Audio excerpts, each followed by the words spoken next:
नास्तिक is not something which is कि जो गॉड को ना जाने।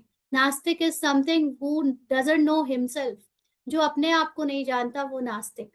अस्ति, आस्तिक का मतलब होता है अस्थि, अस्थि माने मैं हूँ, जो अपने आप को एज अ आत्मा जानता है कि मैं हूँ, अस्थि।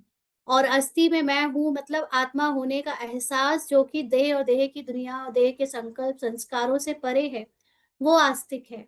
और क्योंकि आप आस्तिक हो यानी स्वयं को जब जानते हो तो आप बेहद के बाप को यानी परमात्मा को भी जान जाते हो। जब तक आप स्वयं को रियलाइज नहीं करते हो, स्वयं को नहीं जानते हो, आप बेहद के परमात्मा को भी नहीं जान सकते। इसलिए आप नास्तिक यानी you doesn't know yourself and God, आप ना तो अपने को जानते हो ना भगवान को जानते हो, इसलिए नास्तिक कहा जाता है। बाकी नास्तिक और आस्तिक का मतलब सिर्फ भगवान को जानने से नहीं है। नास्तिक और आस्तिक का मतलब स्वयं को जानने और नहीं जानने से है। जो स्वयं को नहीं जाने वो नास्तिक, जो स्वयं को आत्मा जाने वो आस्तिक।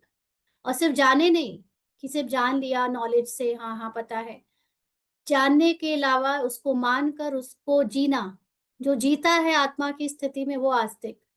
जो जीता नहीं है आत्मा की स्थिति में, रहता है सिर्फ मनुष्य के भान में और कहता है या जानता है कि हाँ आत्मा होती है या आत्मा हूँ मैं या दूसरे आत्मा है, वो भी नास्तिक की कैटेगरी में ही आते हैं, क्योंकि आपने अपने आप को अभी तक अनुभव नहीं किया।